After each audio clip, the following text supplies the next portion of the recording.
It's been a lot of different fighters that Top Rank's been signing at the 130, 135, 140 weight class. They even signed Gustavo Lemos recently, the guy who's gave Richard Hitchens a tough fight. They've been signing a lot of competition to kind of combat what these other promotional companies are signing and to replace talent they already had, like Top Rank with Barbosa and other guys they've had. Even with the Teofimo Lopez situation, I think they realized earlier this year he's not going anywhere, especially with the way that Eddie Hearn back and forth with Teofimo has gone on for months and months out. But with this situation, man, Top Rank has a lot of people they're trying to replace Shakur Stevenson with. Alan Garcia's came through. They have Emiliano Vargas. I think he's went up to 140 right now. But, you know, he's interchangeable, 35.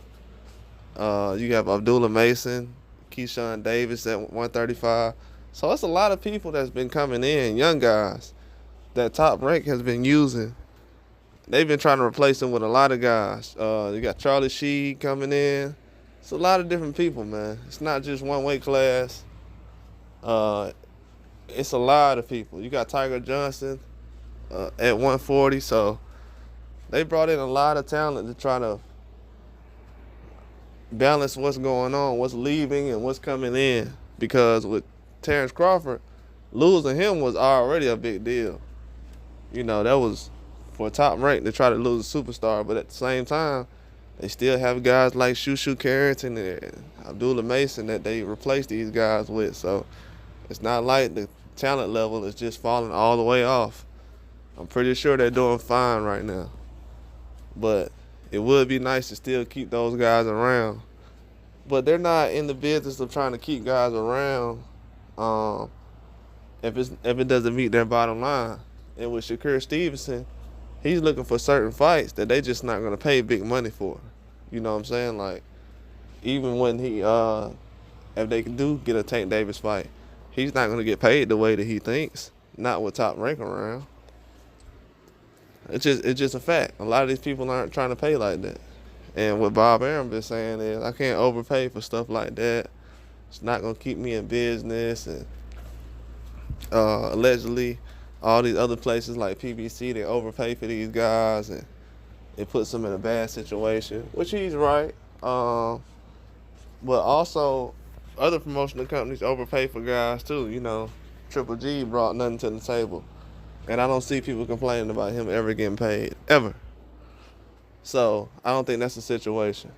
But with Bob Arum, he's trying to basically keep that talent level high, which he always does, and to keep people around like Shushu Carrington, Abdullah Mason, Keyshawn Davis, a lot of these guys coming in, man. Like, it's a lot of different talent. And he's not gonna stay in the same place. I think people starting to realize now who Abdullah Mason is and everybody else is, but it's always gonna be somebody, man. I don't know if fans realize that. It's always gonna be somebody that can beat the top guy. I mean, you're only at the top for so long. These young guys are not playing. They gotta come out here and get a check like everybody else. They got a family to feed like everybody else does.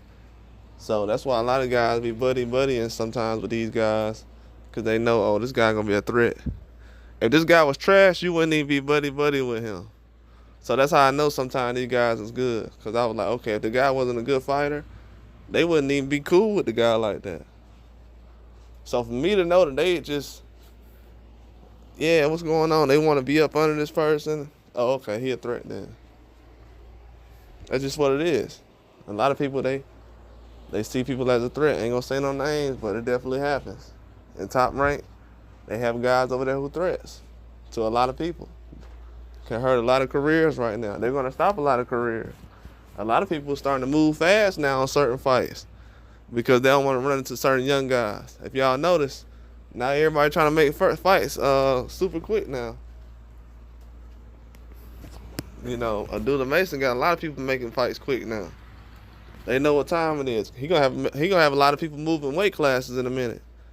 It's a lot of guys gonna be going to 47, 140. If he go to 140, he gonna run everybody out of 140. So that's what's gonna go on. It's gonna be some more exposing going on in a minute.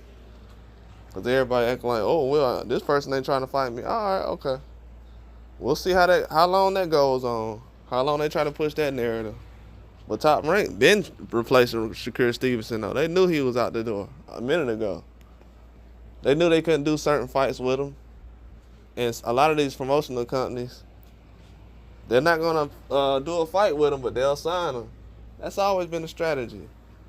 They're trying to put the squeeze on these guys. They did it on Terrence Crawford, and now they're gonna do it on Shakur Stevenson. They're like, okay, man, we just ain't gonna put a fight together with him. If we do try to put a fight together, we gonna lowball them. I knew they was playing games when they said they wanted to put. Who was? I think it was. It might have been Oscar De La Hoya. He was talking about Shakur and Devin on the undercard, and then Bob was like, "Yeah, Shakur can fight somebody." I don't know what they was talking about. I was like, "Man, hold on, man. They ain't taking these fights serious." That's when I knew last year. I was like, "Shakur gone, man. He out of there. Ain't no serious fights finna get made around there. Nobody's being serious about these fights." But Bob, he gonna keep reloading though. That roster he got is magnificent. Shout out to Prince Albert Bell too. He out there. I feel like he might make a move soon. But I think Prince Albert Bell might make a move soon too though. But that's all I got. Like and subscribe.